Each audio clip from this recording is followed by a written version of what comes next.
Next topic is dislocation, strengthening,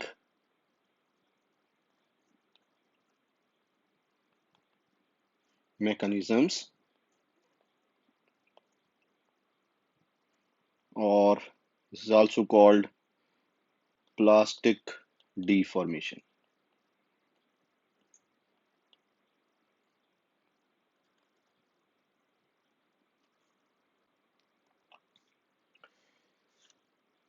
So, with the knowledge of the nature of dislocations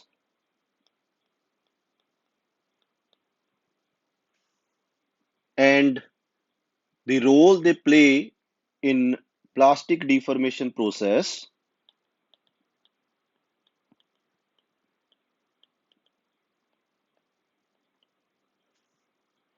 we are able to understand the underlying mechanisms of the techniques that are used to strengthen and harden the metals and their alloys.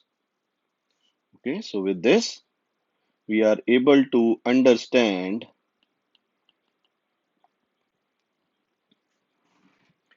the techniques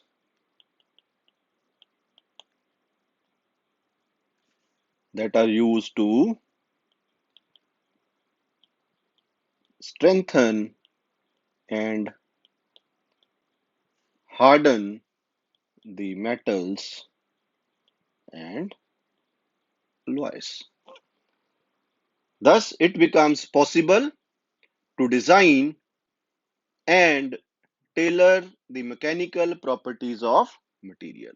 So this will help us to tailor or design the mechanical properties of material.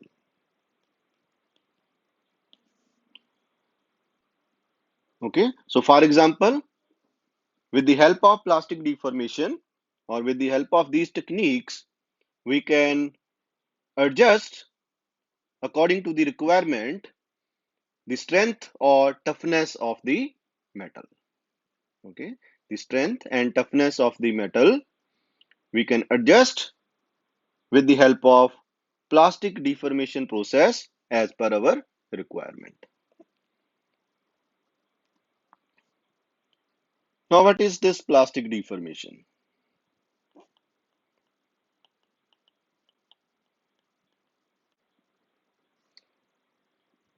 Now, when a metal is stressed below its elastic limit,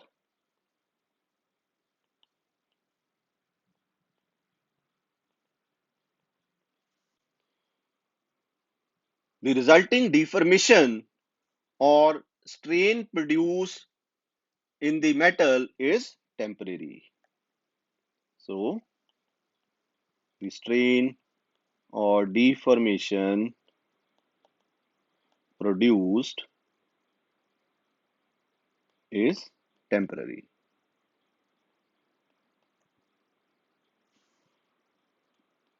Now, this strain or deformation vanishes after the removal of stress and the metal goes back to its original position.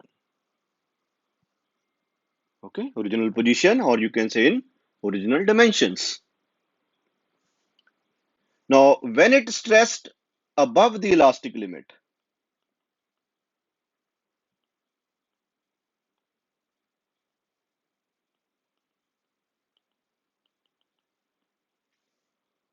then there is permanent deformation.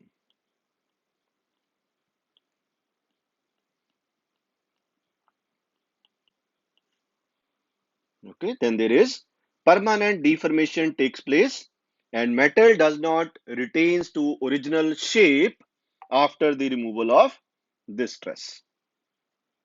Okay, now the ability of a metal to undergo plastic deformation is one of the important property which is used for shaping the metals. Okay, so this we can use in various fabrication processes such as rolling, okay, forging, drawing, extrusion, etc. The plastic deformation takes place with the help of two processes. One is called slip, another is called twinning.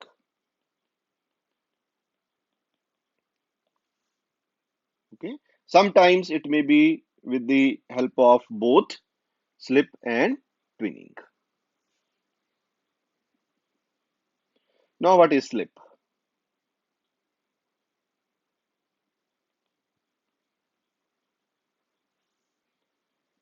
Now, slip is a permanent displacement of one part of crystal relative to the other part. Okay.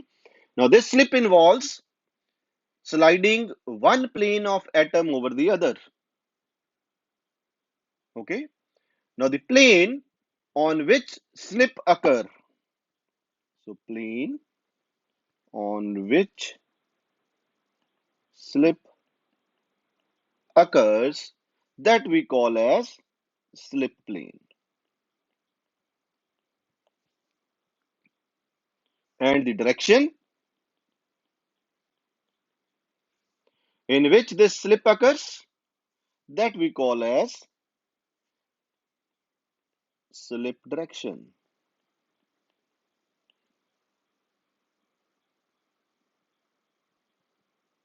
Okay. Now, this slip occurs when shear stress applied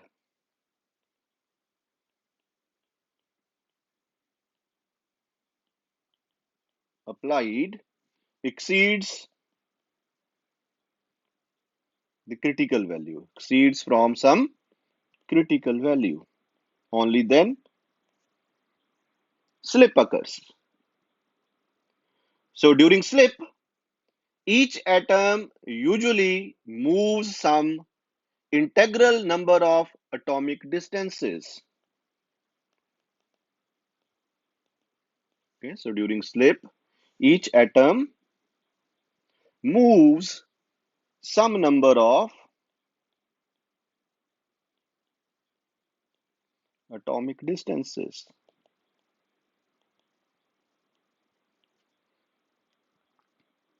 Okay, so this movement is along the slip plane.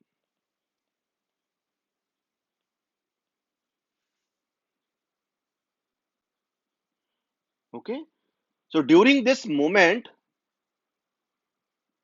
there is no orientation, there is no orientation of the crystal. That means the orientation of the crystal remains the same, but it moves in the forward direction. That is slip. So you can see in this diagram. So see in this diagram is for slip mechanism of plastic deformation. So you can see when we apply the force along the slip plane, shear occurs. Okay, and ultimately the result is the formation of one step, and that step is equal to some number of atomic distance along the slip plane.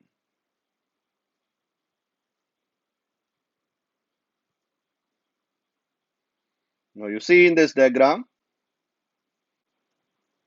Okay, So this is my slip plane. I apply the force at the top. So there is a shear stress between the top part and the slip plane. Okay. So due to that, there is existence of edge dislocation. So here is the edge dislocation. Okay. Now this edge dislocation you see moves in the forward direction. Okay. And ultimate result is with one unit step. Okay. So that is my slip. Then you can also see next diagram the result of edge dislocation and screw dislocation. You can see here there is a formation of steps here. Okay. So here also in screw dislocation you see when we apply the load on the top part, again this result into a formation of one step. So that step we call as the slip. Okay. Now the movement of dislocation within the crystal, that is something like movement of caterpillar. See in this diagram how this dislocation moves in the forward direction.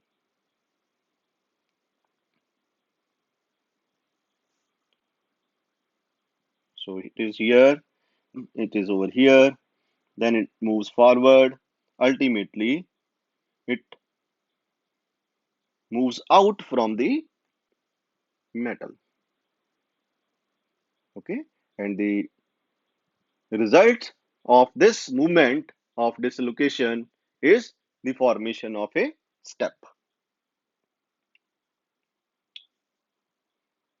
Okay, now this whole process introduce the stress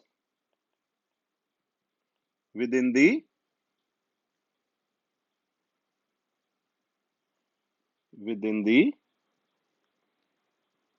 metal or crystal.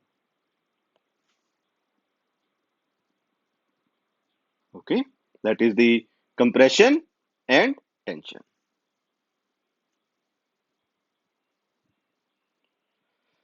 The next is the slip system.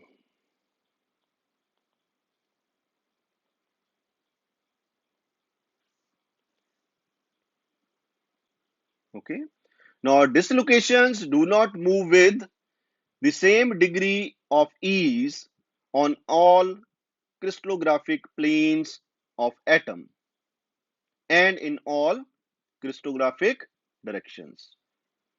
Okay, or simple word you can say dislocations do not move in all the directions in all the planes. Okay, so there is some specific directions and some specific planes along which this dislocations moves. Okay, so ordinarily these are the preferred planes and some specific directions along which this dislocation moves. Okay, so those specific planes we call as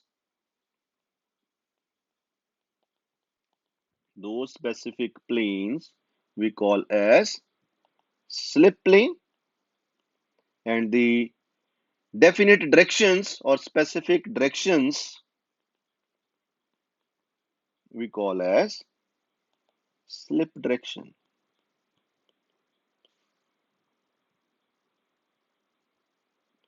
The combination of both plane and direction is termed as slip system. Okay. Now this slip system depends on the crystal structure of the metal.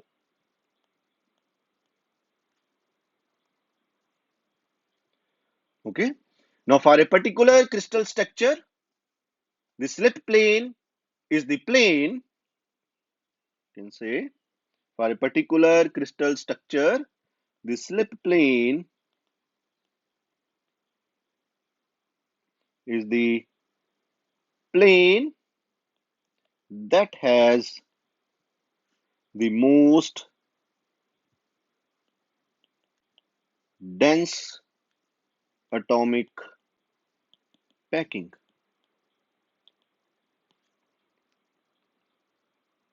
Okay, that means that has greatest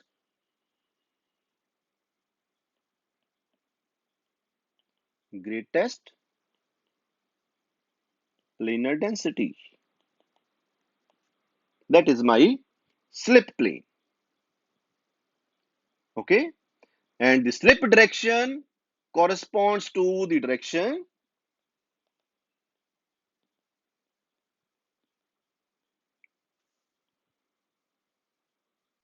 in that plane is most closely packed with the atoms, and that direction has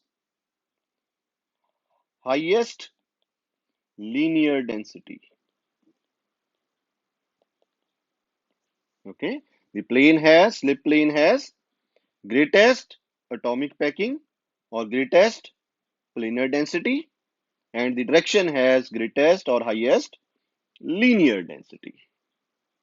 Okay, now you see in this diagram for FCC crystal. FCC crystal, you see the plane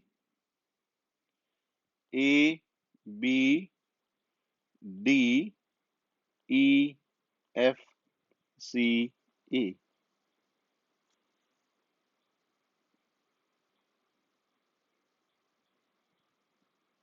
Okay, this plane has highest planar density. Okay, having most dense atomic packing. So this, therefore, this is my slip plane in FCC.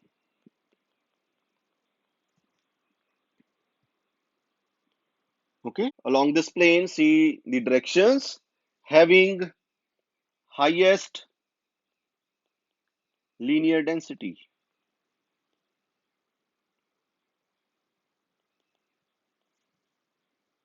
Okay, you see here you have three directions.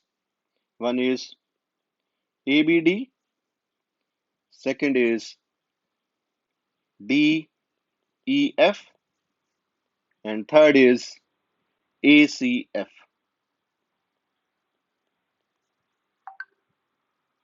Okay, so these are three directions having highest linear density. Okay, so along these three directions, slip takes place. Now this plane, okay, this plane I can mark it as plane 1, 1, 1. If I talk about its family, that is 1, 1, 1 family.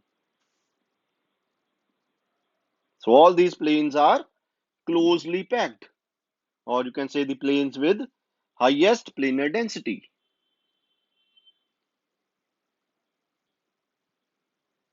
Okay, and the directions, you can see the three directions, and that direction are of family 110.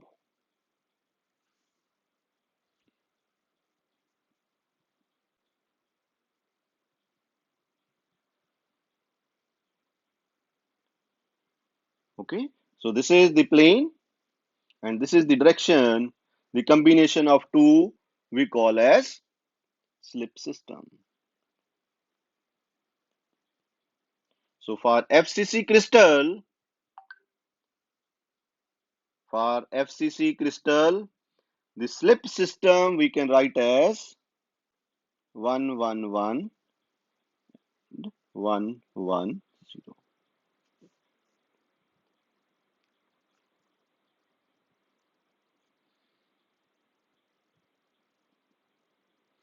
Okay. Now you can see here the slip plane may contain more than a single slip direction. In a single plane, you can see in single 111 plane, there are three directions. Okay. So slip plane may contain more than a single slip direction. So thus, several slip systems may exist for a particular crystal structure. The number of independent slip systems represents the different possible combination of slip planes and directions. Okay. So in case of FCC crystal, there are total 12 slip systems. How 12 comes? So there are four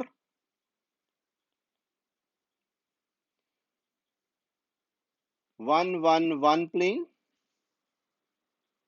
and within each plane we have three independent directions. So that are 110. Okay. So 4 multiplied by 3, that give me 12 slip systems in FCC crystal. So see in this diagram. So for FCC, I have 12 slip systems. Okay. Then in BCC, you can see,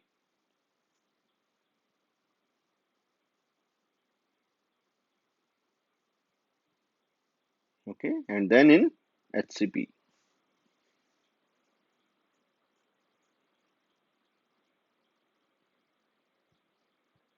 Okay.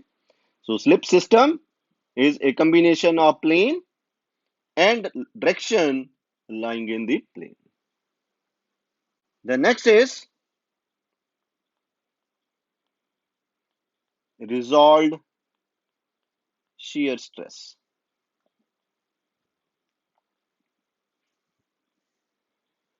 Okay.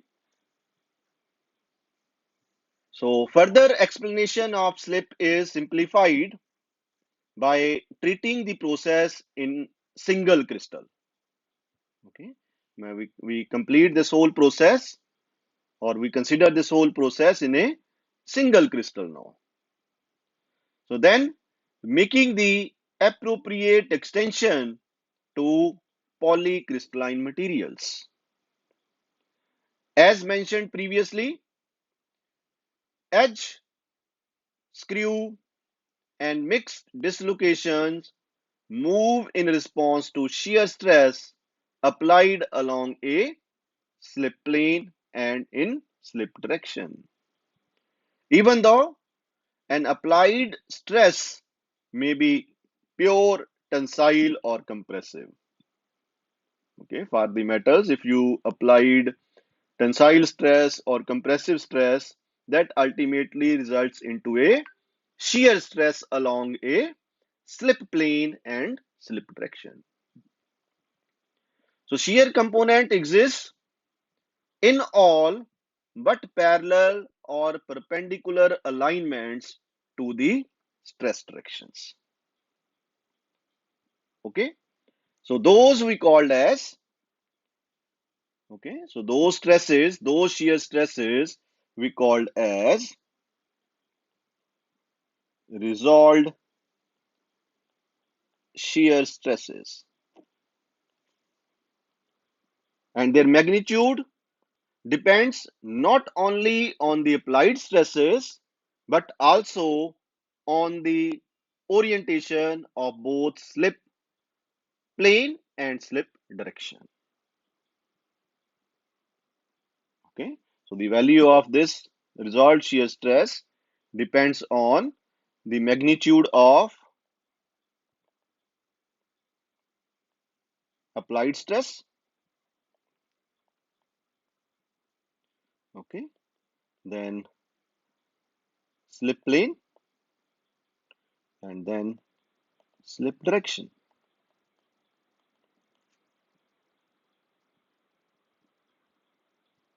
Okay, now let us say phi is the angle between the normal to the slip plane. Okay, angle between the normal to the slip plane and applied stress direction. That is angle phi, and lambda is the angle between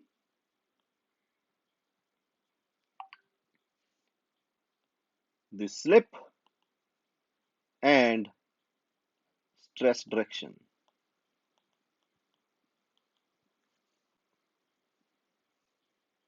Now see this diagram. Okay, now I have a metal, I have a crystal now. From that metal I have crystal now. Then I applied the tensile load, tensile stress to that crystal F. Okay, so I have two angles now. The angle phi, that is the angle between normal to the slip plane. So this is my slip plane. Okay, so this is the slip plane. Okay, and normal to this, you can see, and the applied stress direction. This is my applied stress direction. That is angle phi, and lambda, angle between the stress direction and the slip direction. So this is the slip direction now. So we have now two angles, phi and lambda. So now you can write here resolved shear stress. Okay, so that is tau r ss. So that I can write as E is equal to the F.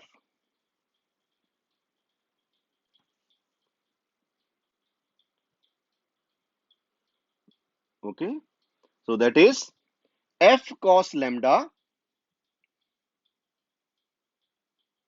Okay, F cos lambda divided by the area of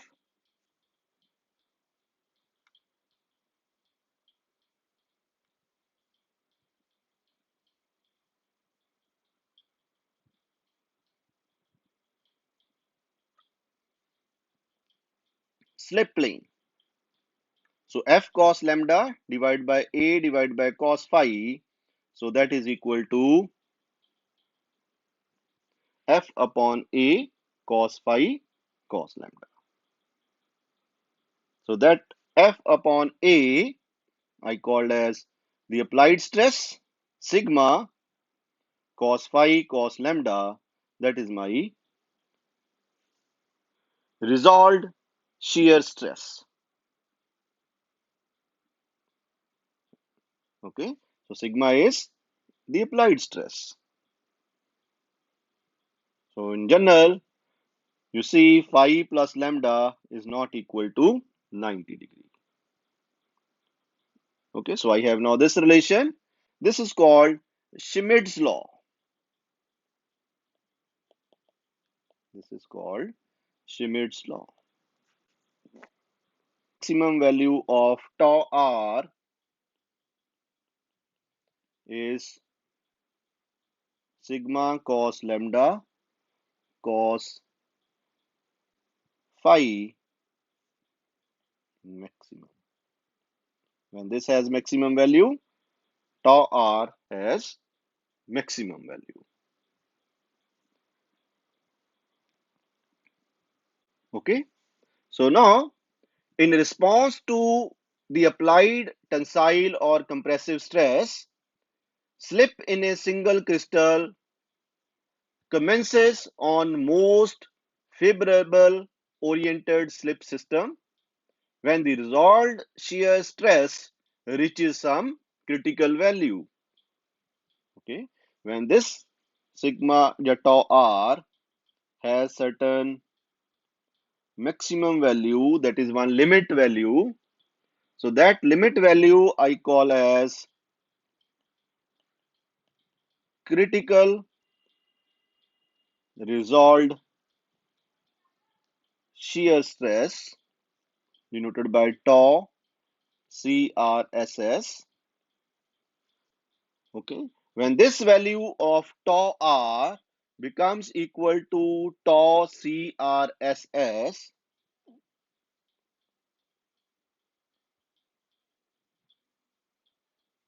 okay, only then slip occurs.